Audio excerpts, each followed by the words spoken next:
thank Ilona, Michelle Urton as well, and David, among others, who have brought me here today. And I also like to thank the audience. It's really nice to see a body of people showing up on a Saturday morning. We all have a lot of things to do, and it's good to actually be able to have a conversation. An observation. Beginning in the 1550s, but especially by 1570, ethnic Africans outnumbered the Spanish population in many of the principal cities of Spanish America, most notably in the epicenters of Spanish power, Mexico City and Lima. At the height of the Mexican slave trade, which forcibly introduced over 200,000 people of African descent, a sizable free black population emerged in the first decades of the 17th century, representing the largest such population in the Americas. Upon receiving the summaries of the 1793 census, the Council of Ministers in Madrid was probably surprised to learn that there were 375,000 descendants of Africans in New Spain. Although the ministers had sanctioned the slave trade to New Spain, formulated colonial policies, crafted the laws for the colonies, and adjudicated over its legal matters, most ministers had never set foot in the viceroyalty. The ministers' familiarity with New Spain and its peoples was largely informed by official correspondence, individual petitions, travel accounts, and the impressionistic casta paintings that had become fashionable in the 18th century. Although ministers recognized the major contribution of these Africans to their royal coffers, they were unaware of the size and significance of the black presence. The Spaniards on the spot, however, did not share the ministers' ignorance. They revealed their awareness of the descendants of Africans in their voluminous correspondence through the promulgation of local laws and by their social attitudes. As whites, moreover, their behavior suggests that they were more than mindful of the descendants of Africans. Despite this familiarity, Spaniards in New Spain could not appreciate the uniqueness and the diversity of the ever-expanding Afro-Mexican population. Royal officials calculated that its size more than doubled from 286,000 in 1742 to 634,000 in 1810. These figures, impressive in isolation, are truly remarkable when noting that the black population was overwhelmingly free. In fact, throughout the 18th century, New Spain, and again I want to say this, New Spain had the single largest free black population in the Western Hemisphere.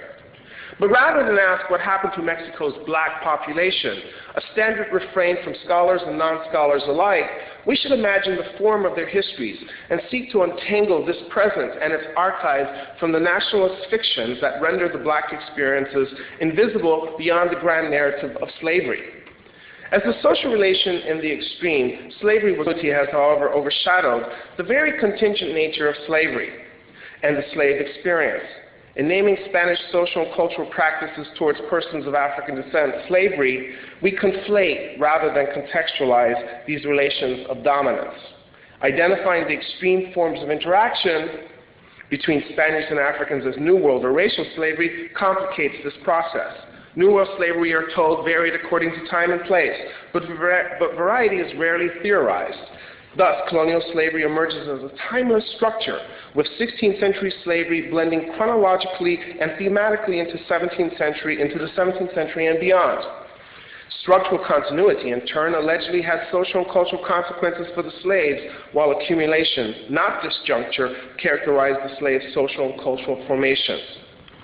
17th century slaves, though, representative of a distinct temporal and cultural moment, shared and then elaborated on the legacy of their 16th century arrivals. And the German political philosopher Karl Marx underscored as much when he asked, what is a Negro slave?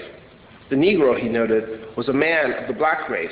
He only becomes a slave in certain relations. Slaves and thereby slavery continually had to be made. Africans in the 17th century, in other words, were made into slaves through specific relations of dominance or domination that both marked them as distinct from arrivals in the 16th century and from others that experienced slavery in the 17th century New Spain. But the story of numbers cited above also suggests that slaves were transformed themselves and their offspring into free persons. The very ambiguity characterizing slavery, which prompted the growth of the free black population, also meant that the acquisition of freedom did not loom in the consciousness of most Africans or that of their descendants. Rather than strive for freedom, most persons of African descent would experience it. Removed from slavery and the constraints that bondage imposed on freedom, Africans would participate in the colonial economy and polity as marginalized elements. And from this position, they forged experiences, lives, communities, consciousness, and cultures, greatly in need of definition, analysis, and a historical narrative.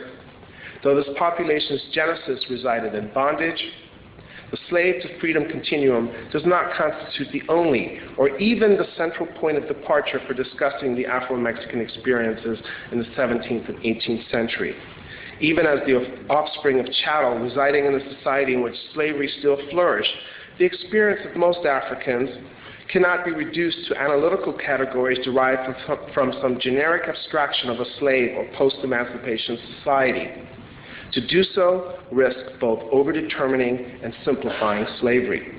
Indeed, by rendering blacks as the unemancipated subjects of history, it shackles the Afro-Mexican experience in ways slavery in New Spain never seemed capable of achieving. For contemporary observers, royal officials, ecclesiastical authorities, and diverse travelers and scholars today, the slave and not the free population define the African experience and the subsequent black experience. Consequently, slavery has overshadowed the growth of the free population, which at that time represents the largest such population in the Americas. And I need to reiterate that. I think that's a critical thing to think about. But this neglect underscores more than a focus on the slave experience. It magnifies the manner in which recording often reflected how the chronicler, and now history, rely or define an event as the strategy whereby history, with a capital H, is plotted. The growth of the freed and free population in the 17th century did not represent, in other words, a collective event, a moment, a break, a rupture, or a cataclysmic moment that shaped or altered the course of history. Still, much more is at stake than the numbers in historical plotting. At issue is a genealogy of exorcism, a purging, a purifying of the Spanish and colonial narrative, a process in which 19th century historians and many Latin Americanists today are complicit. Let's tell a story. Prior to the siege of Tenochtitlan, 1521-1523, the Nahua-speaking emissaries sent by Moctezuma to discern the intentions of the new arrivals from the east observed the obvious. The strangers included persons of varying phenotype. As they assessed the strangers' presence, their strength, and their mission's nature, the Nahuas rendered the arrivals into gods, all the while referring to the black strangers as soiled gods. But the Nahuas quickly learned that the blacks represented the elite Spaniards, retainers, and slaves. With the knowledge that the Spaniards did not constitute the gods, the Nahuas ascribed blacks a less than epic status. Though the Nahuas corrected their misperception of the Spaniards and blacks, the initial observation underscores the presence of Africans in the earliest phase of the Spanish Entrada, revealing a reality that in Spanish hands and that of subsequent writers still remains largely ignored. For the Spaniards and their historians, their presence was neither newsworthy nor the subject of historical inquiry, thus fading from memory with the exceptional reference to the institution of slavery. In victory and in history, the Spaniards posited their entrada as a new and old world encounter, conflating the explicit triangulation characterizing Nahua ethnography into a binary epic. Though members of the conquering party, Africans did not merit any historical narrative. In this respect, they all agree that the black subject's inclusion in colonial Mexican history and historiography can only be justified by illustrating the ways in which a particular configuration of power shapes these narratives. In light of this historical erasure, a question has rose for me. Why did Spaniards subject Africans and their Creole descendants to the Inquisition and Christian sacraments if they only perceived them as slaves? By subjecting people of African descent to the jurisdiction of the Holy Office of the Inquisition and the Episcopal Church, did not the Spaniards explicitly define slaves as old world persons? In terms of the production process, should we not want to know why royal authorities subjected Africans and their descendants to the jurisdiction of the tribunal of the Holy Office of the Inquisition, but exempted Amerindians? On what grounds? Theological, intellectual, and legal? Did Spaniards rationalize this decision? As a social historian of colonialism, the distinction drawn between colonized subjects initially paled in comparison to those defined by the colonial divide. But the voluminous works published in the context of the centenary of Columbus's voyage magnified a hegemonic representation of the colonial divide formulated around Spaniards and Indians. In the rich historiographical exchange framed around the Old and New World encounter, in which the concept of the other occupied a privileged position, the presence of Africans remained conspicuously absent. Yet studies of race and slavery in the Americas north of the Rio Grande posit Africans as the quintessential others. If not the other, what position did peoples of African descent occupy in the Old and New World encounter? In order to reconcile the invisibility of Africans in the quincentenary historiography, and that historiography, as we all know, is, 1992, so it's about 10 years old, if not a little older than that, decade old.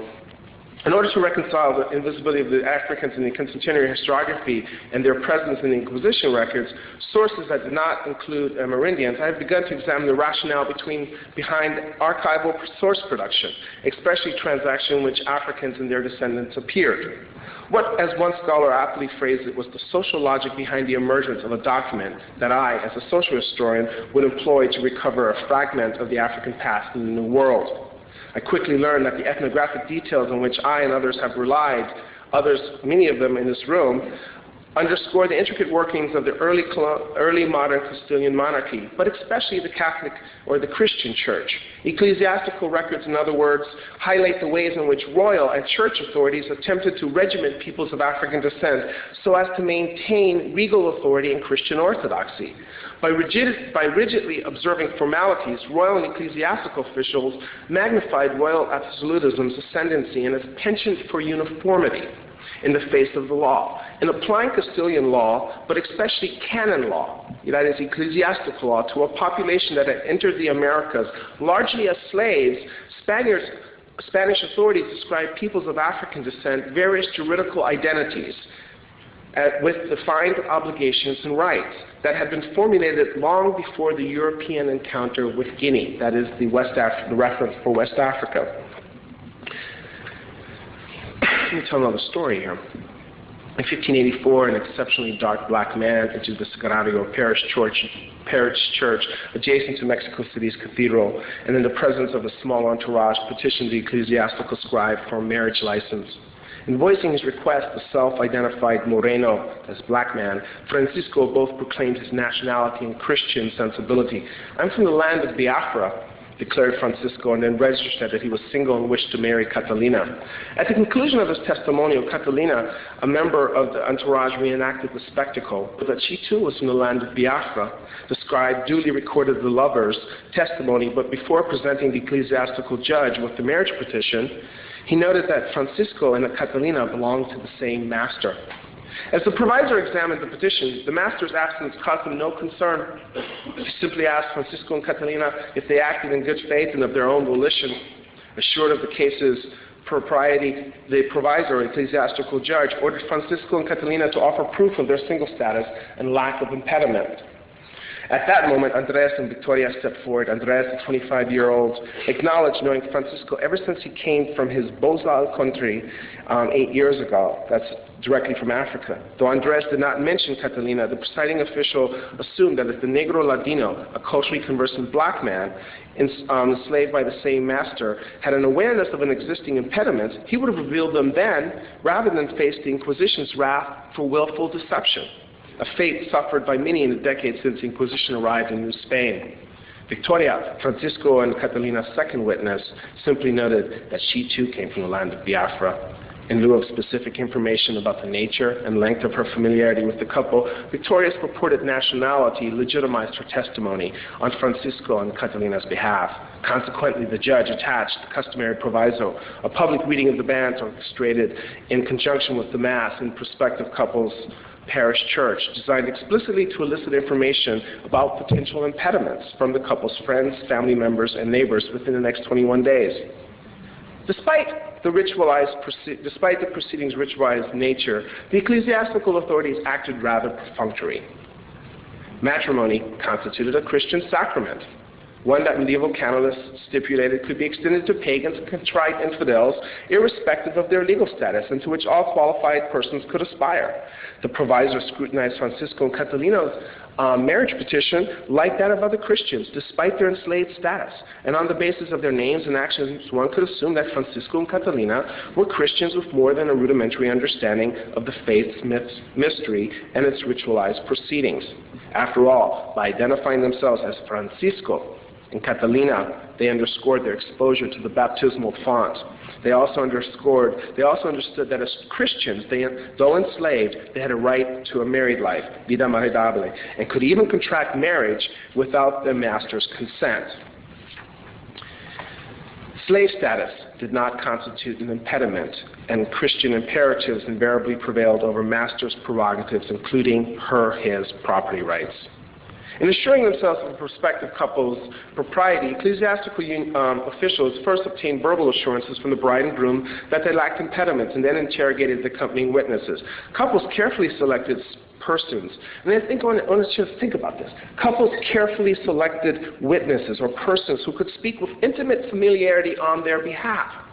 Invariably, they asked individuals with whom they had long-standing relationships, if not actual or spiritual kinship ties, to serve as matrimonial sponsors. Individuals simply selected needed an awareness of the bride or the groom's genealogy so as to substantiate truth claims about mutual consent. Before delivering their testimony, the witnesses identified themselves by name, purported nationality or race, legal status, their master's names, residence, if not birthplace, marital status, and age, to which the scribe would occasionally add their command of Castellano, phenotype, and even the way a person dressed, manta or shoes or what have you. After recording these ethnographic details, the witnesses stated how long they knew the bride, groom, or both, and the circumstances surrounding their relationship. In extreme cases, the couple only marshaled one witness or one person, but usually the prospective bride and groom would muster 2 or more witnesses. As a product of Christian regulation, this testimony remains largely formulaic, of course. Yet its sheer volume, ethnographic minutiae, make the petitions an invaluable source. A source for what? The act of questioning the wedding party about themselves and their relationship to the prospective couple constitutes the discursive site through which the witnesses, the groom and the bride, into tacit complicity with the ecclesiastic, acquired a juridical status, sanctioned by canon law, enabling them to manifest their recently constructed New World identities in the Christian Republica, that is, the Christian Commonwealth, not Republic, Republica. As they stood before an audience of peers and clergymen, Bozales, Ladinos, and Criollos actually uttered how they wished to be defined. In this ritualized context, they concocted identities sanctioned by church officials and accorded meanings in the Spanish Republica. But by forcing Bozales and Ladinos to define themselves in accordance with Christian categories, ecclesiastics also established the official boundaries of self-fashioning. Decidedly Western European in origin, these fabricated identities reflected the European explorers' penchant for naming and the colonizers' need to define, and in most cases invent social categories for the recently subjugated. For as the literary critic Hortense Spillers reminds us, quote, "The mulatto, just as the nigger, tells us little or nothing about the subject buried beneath them, but a great deal more concerning the psychic and cultural reflexes that invent and invoke them," end quote. Thus, in the marriage petition, obscure existing symbolic categories that had meaning for ethnic Africans and Creoles, both in and beyond the ecclesiastical context. As a regulatory product, nonetheless, the marriage petition accentuates formal and intimate relations over haphazard and routine social interaction. Bozales, Ladinos, and Creoles fashion themselves, their nationalities and that of others, through Christian metaphors. Their subjective senses of self, as it emerges from these marriage petitions, reflects Christian temporal and spatial and social precepts. Yet, even as strategic performances of cultural identification, the witness's testimony render visibility to Mexico's extensive and diverse social networks. We're going to talk about those networks in a second. I have a little more time, right? 2 minutes? All right, I'm working it here. Francisco and Catalina's union underscores the existence of a Christian consciousness if one only manifests tacitly or tactically. Yet this consciousness, even in the guise of strategic Christianity, is not my concern. For my concerns are with the marriage contract, recognized through custom, but more importantly, supported by the force of law. Even in the case of enslaved Africans, in the eyes of the Catholic Church, marriage constituted a legitimizing and legitimate act, a contract which even the most malicious had to respect in theory, if not in practice. The contract accorded the couple rights to have a married life, which meant that neither one could be sold to a person who resided outside of Mexico City or Lima or other cities. And cities are important in this story. Francisco, in theory, at least acquired conjugal rights over Catalina. After all, Christianity structured conjugality along patriarchal lines. And at the same time, that Christian conjugality granted Francisco tenuous prerogatives as paterfamilia over Catalina, it accorded him dominion over their potential offspring. As Biafrans, moreover, the forthcoming marriage would legitimize their New World nationality.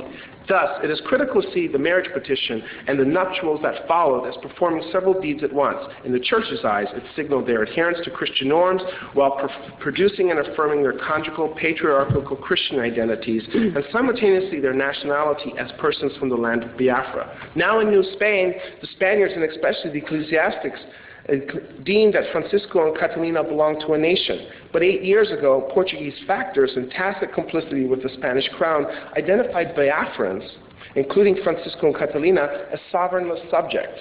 Christianity, in short, enabled a New World nationality, which ironically constituted the symbol around which their enslavement had been legitimized. Now, I have 1 minute. Can I have...